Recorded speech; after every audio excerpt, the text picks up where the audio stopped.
The words cut through the night like a knife. Take off the oxygen mask. Let her die. She's useless anyway. Margaret's voice was sharp, almost elegant, even as the ambulance wailed through Westbrook's narrow streets. Her pearl earrings swung as if punctuating each cruel syllable. On the gurney, strapped down and gasping for air, Paige felt the sound pierce deeper than the pain in her chest. Her father, Charles, followed with a laugh that was too polished, too cold. He leaned in close, the scent of his expensive cologne choking her further than pneumonia ever could. "You're wasting resources," he said to the paramedic. "She's been a burden since birth." The heart monitor beeped erratically. Paige's fogged oxygen mask filled and emptied with shallow, desperate breaths. The paramedic's jaw tightened, his gloved hands working steadily as if to block out the cruelty. "Sir, if you interfere again, security will remove you both," he warned. Still, Margaret and Charles exchanged the familiar look, contempt, disappointment, and a silent verdict that their daughter's existence was another failure. Paige wanted to scream, to push their faces away, but her limbs were too heavy. Instead, she focused on the young man's voice. His name tag read David. "Look at me," he urged softly. "We're almost there. Stay with me." Her parents didn't stop. "If she passes away here," Charles muttered, adjusting his tie, "maybe we'll finally be free." That line burned hotter than the fire in her lungs. For a moment, Paige almost gave in, but then she saw Liam's freckled face in her mind, 7 years old, brave but still clinging to her hand on the first day of school. She pictured Naomi, only 5, fierce and stubborn with her fists always clenched when someone hurt her feelings. No. Not like this. Not with them believing their mother had given up. Paige sucked in air, each breath like swallowing fire. But she breathed. Each inhale became her rebellion. The following days were a blur of tubes and fluorescent lights. A nurse smiled kindly as she changed the 4. "You gave us quite a scare, Miss Carter," she said. "But you're stable now." Stable? Paige let out a hollow laugh. Stability had never existed in her parents' home. "Where are they?" she croaked, her voice shredded from intubation. The nurse's jaw hardened. "Your parents caused such a scene that security escorted them out. They didn't even wait to see you admitted. They left." The words were meant to reassure, but to Paige they revealed everything she'd known deep inside. Her parents' love was a facade, brittle and hollow. When Maria, her neighbor, arrived with Liam and Naomi the next day, Paige finally felt her lungs expand with something more than pain. The children clung to her like lifelines. "Mommy, Grandma said you're too weak to live," Liam whispered, his voice trembling. Paige smoothed his hair. "That's not true, sweetheart. I'm here. I'll always be here." Naomi's eyes blazed. "Grandpa said you were trash, but you're not. You're the best." Rage tightened Paige's chest, fiercer than pneumonia. They hadn't only tried to suffocate her, they'd tried to poison her children's hearts.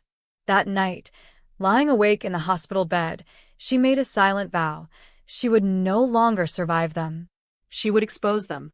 A week later, Paige was discharged, but she didn't collapse into bed. She went back to the little apartment on Maple Street, a 2-bedroom with peeling paint and secondhand furniture that had always been more of a home than her parents' mansion. Maria stayed with the children so Paige could rest, but resting wasn't an option. Each time she closed her eyes, she heard Margaret's clipped tone and Charles's laugh. Every shallow breath in that ambulance replayed like a threat. This wasn't just about survival anymore. It was about justice. Paige sat at the kitchen table with a legal pad, writing the first names on a list. She didn't yet know what she would do with the names, but she knew one thing: she would never be helpless again. News traveled fast in Westbrook. At the grocery store, a cashier whispered, "You're the woman they tried to hurt in the ambulance, aren't you?" Strangers stared with a mixture of pity and disgust, not at Paige, but at her parents. Their own arrogance had done the work for her. They had shouted and gestured in front of paramedics, nurses, and security. They had stormed out of the ER calling her a burden. People were talking. Paige at first felt the old urge to shrink, to disappear, But then she realized she didn't need to. This time she would use their own words as a mirror. She began saving every news clipping, every whisper, every text message that reached her. Margaret and Charles had built their entire lives on reputation. Margaret, the dazzling philanthropist who chaired charity galas, Charles, the business titan whose donations opened doors in every political campaign. They were the couple everyone wanted to impress: sharp clothes, gracious smiles, champagne toasts. But Paige had seen the rot under the polish since childhood. She had spent years wondering if anyone else saw it. Now she knew they did. Reputation was their currency. Exposure would be her weapon. Sitting at the kitchen table while her children colored nearby, she whispered to herself, "If they wanted me gone, then I'll make sure they're the ones erased." The opportunity came sooner than she expected. Margaret and Charles were preparing for their annual fundraiser gala at the Westbrook Country Club. It was the crown jewel of their calendar, a night when politicians and business leaders lined up to donate, to smile for photos, to whisper favors in exchange for checks. Margaret bragged to Quinn, their younger daughter, about the designer gown she'd ordered for the evening. Quinn, who still spoke to Paige privately, called to check on her. "They're acting like nothing happened," Quinn whispered. "They think no one knows." Paige listened, her pen scratching across the paper. The night they thought would crown them would be the night she unmasked them. For weeks Paige gathered evidence. Medical records from her insurance provider. The ambulance report, obtained with the help of a paralegal friend. Statements from nurses who had overheard Margaret and Charles in the ER. She tracked down David, the paramedic who had shielded her that night. He remembered her instantly. "If you want me to testify, I will," he said firmly. "In 15 years I've never seen anything like that, parents begging us to let their daughter suffocate." His words on paper, signed and notarized, became a weapon sharper than any blade. She went further. Extended family they had cut off, neighbors they had manipulated, employees they had mistreated. Paige spoke to them all. Many had stayed silent for years, each holding only a fragment of truth. Alone they were whispers. Together they became a thunderclap. Paige collected sworn statements, old emails, even photographs. Late at night she sat at her kitchen table piecing everything together like a puzzle. Liam and Naomi slept in the next room. Sometimes she paused to watch them breathe. They were her anchor. This wasn't only about revenge. It was about making sure they were never touched by Margaret and Charles again. The night of the gala arrived in late June. The sky was a clear blue fading to gold, perfect weather for a scandal. Paige dressed simply but elegantly in a navy dress that Maria had helped her alter. She held Liam and Naomi's hands as they approached the country club's grand entrance. Gasps followed them inside. Conversations faltered mid-sentence. Paige kept her chin high, each step a declaration. This time she wouldn't hide in the back. This time she would walk straight into their world and speak. The ballroom sparkled under crystal chandeliers. Marble floors gleamed, designer gowns swished, laughter mingled with clinking glasses. At the center of it all stood Margaret in her silver gown, and Charles in his tuxedo, Quinn at their side like a prized ornament. They looked exactly as they always had, beautiful, polished, untouchable. Until they saw her. Margaret's smile cracked. Charles's hand tightened on his champagne flute. "What is she doing here?" Quinn hissed. Paige walked forward, her children's hands small but steady in hers. Whispers rose like smoke behind her. "That's their daughter, isn't it? The one from the ambulance." Charles tried to recover first, forcing a booming laugh. "Ah, our daughter. We're so glad she could join us. Everyone, family first, right?" Margaret chimed in, voice dripping with syrup. "She exaggerates sometimes, but we love her dearly." The crowd murmured, the polite smile of donors twisting into something sharper. Paige could feel the tension building like dry tinder, waiting for a spark. She took a breath and stepped into the microphone's glow. "Love." Her voice rang clear and steady. "You call begging paramedics to remove my oxygen mask, love? You call shouting, 'Let her pass away. She's useless anyway,' in an ambulance, love." Gasps rippled through the room. Margaret's silver hand clutching her pearls trembled. Charles barked, She's lying. Don't listen to her. Paige reached into her bag and pulled out a thick folder. Not lying. Documented. She handed the first sheet to the nearest guest. A statement from David, the paramedic. His signature black and bold. Guests leaned over to read. The words spread like wildfire. People physically stepped back from Margaret and Charles, their faces registering disgust. Margaret tried to smile, but her lips quivered. We were upset. We didn't mean, she began. But Naomi's small voice cut through the ballroom like a blade. Grandma said Mommy was weak and should go away forever. Grandpa called her trash. The silence that followed was total. All eyes swung to the couple who had built their lives on applause. Quinn's face turned ashen. For years she had played the perfect daughter, the compliant one. Now she looked like she might disappear. Paige's voice softened, but grew sharper at the edges. You built this entire life on reputation, on people believing you were good, generous, admirable. But this is who you really are, people who would rather bury their daughter than face the truth. She stepped closer, meeting their eyes. You wanted me gone. Congratulations. Tonight you're the ones who disappear. The room erupted, not with applause but with condemnation. Guests whispered harshly. A businessman set down his glass with a thud. I can't work with people like you. A woman in diamonds hissed, monsters. Margaret and Charles stood frozen in the center of the storm, their empire of pride collapsing with every whispered word. Paige didn't smile. She didn't need to. She simply took Liam and Naomi's hands and turned toward the door. Outside the country club the air was cool and clean. Paige inhaled deeply, the breeze tasting fresher than any oxygen mask. Behind her the ballroom roared with chaos, but she didn't look back. Margaret and Charles had tried to suffocate her in an ambulance. Tonight she had left them drowning in something they couldn't escape, truth. Liam squeezed her hand. Mommy, you were so brave. Paige knelt to his level, brushing his hair back. I had to be. For you. 3 months later the paperwork arrived. The court had permanently removed Margaret and Charles as potential guardians for Liam and Naomi. Their attempt to gain custody after the gala humiliation had failed spectacularly. The judge cited their documented behavior in the ambulance. Paige read the letter twice, tears burning her eyes, not from sadness, but from relief. She folded it carefully and slid it into a folder marked Freedom. Quinn called the next day. I'm done, she said quietly. I've cut ties. I can't watch them anymore. Paige listened, heart pounding. For the first time in years she heard no fear in her sister's voice. Only resolve. Come visit the kids, Paige said. They miss you. On the other end of the line Quinn sniffled. I miss you too. The glass house Margaret and Charles had built was shattering, and Paige wasn't the only one walking free. Margaret and Charles sold their mansion and moved to Florida. Their social standing in Westbrook was permanently destroyed. Former allies avoided them.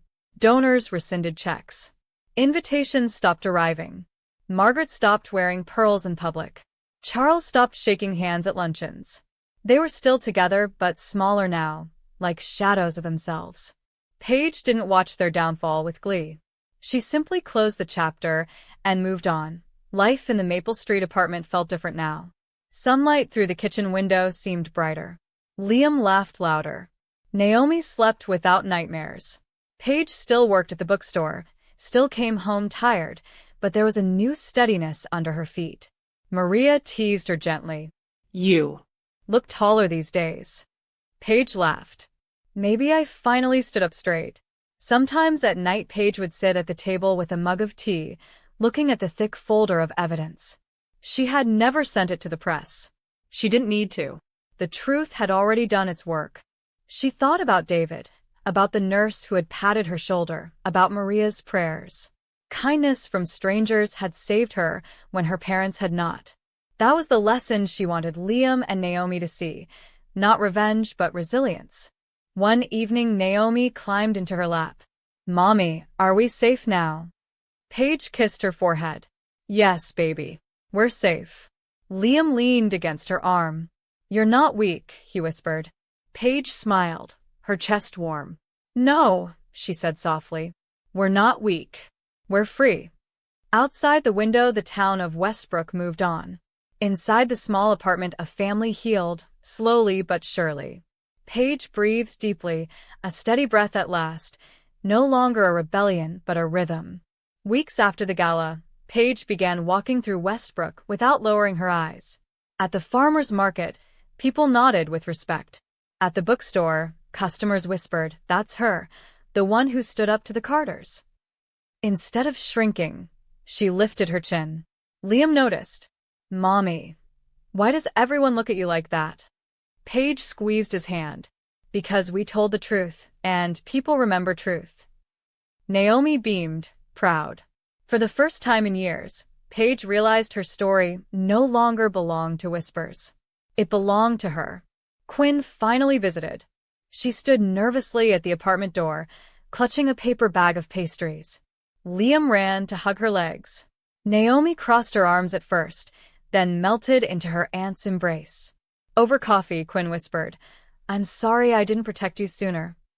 Paige shook her head. "You don't need to apologize. You're here now." Tears welled in Quinn's eyes. "They can't control me anymore. I want the kids to know me, not the version our parents created." Paige reached across the table. "Then start today."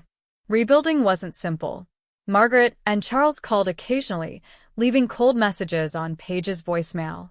"You've embarrassed us enough. Stop dragging our name through the mud." Paige never answered.